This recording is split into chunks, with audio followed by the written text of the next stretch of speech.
तो वक्फ की मनमानी क्यों बढ़ रही है, क्यों नहीं लगाम लगाई जानी चाहिए वक्फ पर, और क्या वक्फ को लेकर जो मांग उठ रही है उस पर सरकार जिस तरह से अमल करने की बात कह रही है, उस पर जिन लोगों को दिक्कत हो रही है, क्या उनसे सवाल नहीं होने चाहिए। आज मेहमान मेरे साथ जुड़े हैं, परिचय करा दूं आपका, शहजाद पूनावाला भारतीय जनता पार्टी के राष्ट्रीय प्रवक्ता मेरे साथ जुड़ रहे हैं, आचार्य राज मिश्रा हिंदू धर्मगुरु स्टूडियो से ही मेरे साथ जुड़े हैं, दानिश कुरैशी जुड़ रहे हैं, स्पोक्स पर्सन AIMM के साथ में हैं, अजय वर्मा जी हैं, कांग्रेस के नेता हैं, स्टूडियो के बाहर से जुड़ रहे हैं, अतीकुर रहमान साहब हैं, इस्लामिक स्कॉलर हैं। आप सभी लोगों का बहुत बहुत स्वागत है। शहजाद, पहला सवाल आपसे इसलिए क्योंकि आप लोग कोशिश कर रहे हैं कि वक्फ पे लगाम लग सके, वक्फ की मनमानी को रोका जा सके, JPC का गठन भी कर दिया गया विपक्ष की मांग पर, उसमें हाथापाई तक की नौबत आ जाती है। ऐसी स्थिति क्यों बन रही है कि जहां पर वक्फ हाथ रख रहा है वो जमीन उसकी होने की स्थिति में आ जाती है, और आप लोग ये कोशिश कर रहे हैं, जो JPC गठन किया गया उसमें बैठकें हो रही है तो वहां मारपीट तक नौबत आ जा रही है। मनमानी बंद कैसे होगी वक्फ फिर? नहीं, देखिए, ये जो कब्जा मानसिकता या अतिक्रमण मानसिकता है, ये बहुत पुरानी है। 95 और 2013 के जो कानून लाए गए थे कांग्रेस के द्वारा, उन्होंने असीमित ताकत दे दिया है वक्फ को कि वक्फ ने ताजमहल कहीं पर क्लेम कर लिया, कहीं पर सूरत में म्युनिसिपल हेडक्वार्टर, कहीं पर छत्तीसगढ़ में तहसील ऑफिस, कहीं पर 1500 साल पुराना गांव। अब कल्पना कीजिए कि प्रॉफिट मोहम्मद सल्लल्लाहु अलैहि वसल्लम पर कुरान नाजिल हुई 1400 साल पहले, उसके बाद वक्फ आया, पर गांव 1500 साल पुराना क्लेम कर दिया। और अब आपने हाल ही में देखा है कि कैसे कर्नाटका में किसानों की जमीन हड़पने का, और कर्नाटका में देखिए जमीन से जुड़ी हुई कांग्रेस है, तो कभी मूडा स्कैम, कभी खड़गे जी का स्कैम, अब वक्फ के नाम पर किसानों की जमीन लूटने का। तो मैं बहुत दिनों से सोच रहा था कि वक्फ के नाम पर कांग्रेस इतनी उतावली क्यों हो रही है, इतनी उतावली क्यों हो रही है। अब समझ में आया कि देश भर के किसानों की जमीन लूट कर अपने वोट बैंक को देनी है वक्फ के माध्यम से। इन्होंने OBC का आरक्षण भी छीनकर मुसलमानों को दिया है कर्नाटका में। वैसे ही मुसलमान वोट बैंक को खुश करने के लिए वक्फ के मॉड्यूल से वो चाहते हैं कि जो भी किसान की जमीन हो, जो भी किसान की संपत्ति हो, वो छीन कर वो दे देंगे। और इसकी शुरुआत उन्होंने कर्नाटका से की है। इसीलिए आप देखिए कि वक्फ के नाम पर ये सारी भड़काऊ जमात काम पर है। वक्फ के अमेंडमेंट की बात मैंने नहीं की, BJP ने नहीं की, ये सच्चर कमेटी रिपोर्ट ने की, ये रहमान खान कमेटी रिपोर्ट ने की, मुसलमानों ने की। वक्फ रिफॉर्म होगा तो लैंड ग्रैबर्स के खिलाफ जाएगा, और जो बेवा, यतीम, गरीब, ये सब मुसलमान है, उसको फायदा मिलेगा। 9 लाख एकड़ की प्रॉपर्टी में 200 करोड़ की इनकम है, उन गरीबों को इनकम मिलेगी, इसकी उनका फायदा मिलेगा।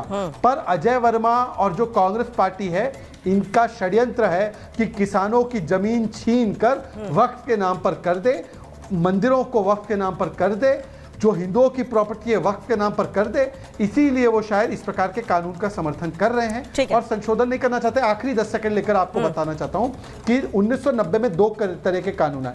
एक प्लेस ऑफ वर्शिप एक्ट आया, जिसके तहत अगर अनामिका पांडे जाए और कहे कि ये प्लेस ऑफ वर्शिप मेरा है, तो उसको कोई कानूनी अधिकार नहीं कि वो कोर्ट में जा सके। पर दूसरा कानून ऐसा आया कि मान लो कि नाम है दानिश, और वक्फ की प्रॉपर्टी में अगर बोल दूं, किसी प्रॉपर्टी को, पार्लियामेंट को बोल दूं मान लो, तो वो दानिश को बोलेंगे कि आज वो वक्फ ट्राइब्यूनल में साबित कर देंगे आपके लिए। तो ये सांप्रदायिक सोच के साथ कांग्रेस ने काम किया 1990 के दशक में। इसको ठीक करने की पूरी कवायद चल रही है। ठीक है, मैं अजय जी से सवाल ले रही हूँ। अजय जी, उन लोगों को मजबूत करने के लिए आप लोगों ने वक्फ को मजबूत किया जो आपका वोट बैंक है, और उनको ही लाभ पहुंचाने के लिए सीधे सीधे अब कर्नाटक में जो कुछ हो रहा है, तमिलनाडु में जो कुछ हो रहा है, उस पर आप लोगों की नजर नहीं पड़ रही है, आप लोगों ने चुप्पी साध ली है, ये आरोप। देखिए, सबसे पहले तो पढ़े लिखे लोग, हिंदुस्तान के 145 करोड़ लोगों को ये समझना बहुत जरूरी है कि इस भारत वर्ष का जो क्षेत्रफल है पूरे का 32,87,263 वर्ग किलोमीटर है, जिसमें 30 से ज्यादा स्टेट है और 5 टेरिटोरियम है, और विभिन्न भाषाएं यहाँ बोली जाती हैं। भारत का संविधान ये कहता है हिंदू, मुस्लिम, सिख, ईसाई, बौद्ध, पारसी, सबको अपनी फ्रीडम ऑफ स्पीच है, फ्रीडम ऑफ वॉइस है, फ्रीडम ऑफ लिविंग है, अपने धर्म के अनुसार अपनी पूजा पाठ कर सकते हैं। भाजपा सरकार का कोई एजेंडा वक्फ बोर्ड में इंटरेस्ट नहीं है। इनका एजेंडा चुनाव जीतने के लिए वक्फ और हिंदू मुस्लिम, वक्फ और हिंदू मुस्लिम, वक्फ और हिंदू मुस्लिम, और केवल कांग्रेस को बदनाम करना। 30 स्टेट हैं। मैं अगर ये बताने लगूं कि भाई इनसे पूछा जाए कितने किलोमीटर जमीन वक्फ ने कब्जा कर रखी है, जरा आंकड़ा दे दीजिए। वक्फ ने हिंदुस्तान की सरकार की या हिंदुस्तान के निवासियों की कितने किलोमीटर जमीन या कितने मीटर जमीन या कितने एकड़ या कितने वर्ग मीटर कर रखी है? एक तो आंकड़ा मुझे बताएंगे जरा भाजपा सरकार, क्योंकि इनके पास तो सारे आंकड़ों के बाजीगर हैं।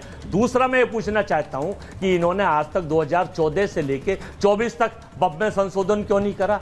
बब में संशोधन इसलिए करने की नौबत आई थी कि साहब 400 के नारे के बाद चक्कर में 240 पे रह गए और लंगड़ी सरकार क्या हो गई, त्रिशंकु सरकार हो गई। एक तरफ नायडू, एक तरफ नीतीश और एक तरफ नरेंद्र।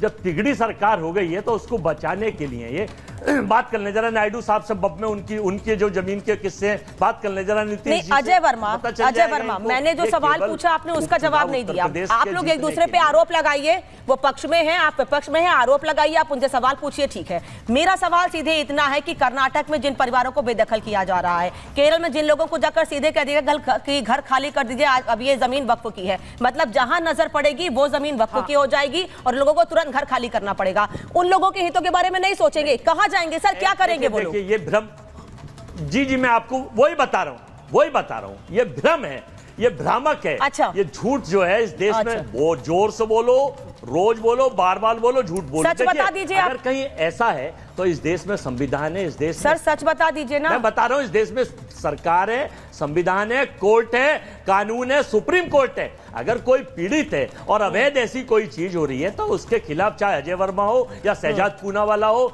या नरेंद्र मोदी हो, राहुल गांधी हो, सब लोग कोर्ट जा सकते हैं, अपने लिए न्याय की मांग कर सकते हैं। गुंडाई ना बीजेपी की चलेगी ना किसी और की चलेगी, लेकिन एजेंडा भाजपा का जरूर चल रहा है इस देश में चुनाव जीतने के लिए। तो सर चुनाव के चलते ही तो कह रहे हैं कि महाराष्ट्र में चुनाव है, महाराष्ट्र में चुनाव है, वहां 40 एकड़ में मंदिर बना हुआ है, वहां पर भी दावा कर रहे हैं जाकर, तो चुनाव के बीच में भी दावा कर रहे हैं। और शहजाद तो कह रहे हैं कि जो लोग दावा कर रहे हैं उन लोगों को आपने मजबूत किया, उनको आपने बढ़ाया है। नहीं, ये कहने से हल नहीं होता।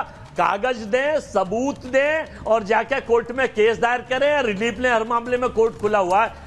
सोशल मीडिया बहुत जागरूक है। नहीं, मुझे लगता है कि आपने वक्त के नियम को नहीं पढ़ा है। सुन लीजिए सर, आपने झूठ बोलो, आप पढ़े लिखे हैं, आप पढ़े लिखे व्यक्ति हैं और तर्कों पे बात करते हैं। मुझे ऐसा लगता नहीं कि आप इस तरह से गलत तथ्य पेश करेंगे। भाई ये साफ है कि वक्फ बोर्ड का फैसला जब भी आता है तो कोर्ट नहीं जा सकते हैं और उसके लिए आपको वक्फ ट्रिब्यूनल में ही जाना पड़ेगा और ट्रिब्यूनल जो कहेगा आपको वो मानना पड़ेगा। देखिए देश में 56 इंच की सरकार है, विश्व गुरु की सरकार है। वही तो कर रही है, आपको दिक्कत हो रही है। शहजाद कुछ कह रहे हैं, फिर मैं गुंडाई और बदमाशी होती नहीं है। तो वही तो कह रहे हैं कि हम बिल ला रहे हैं तो आपको दिक्कत हो रही है। बदमाशी होती नहीं है। जिस सरकार का आप जिक्र कर रहे हैं वही कह रहे हैं कि हम बिल ला रहे हैं तो आप परेशान हो रहे हैं।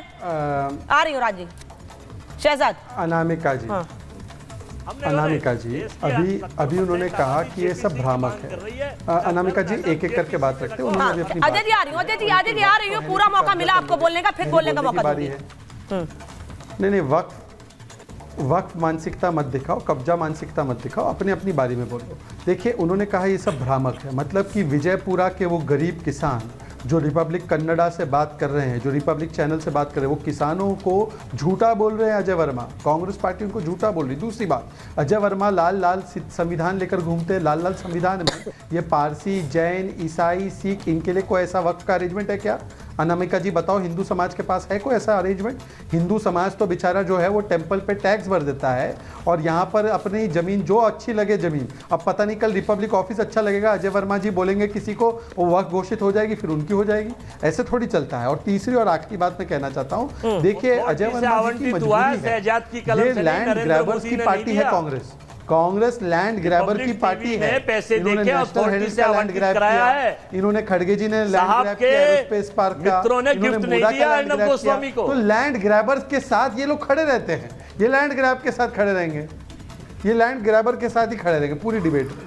ठीक है, अतिकुर रहमान साहब।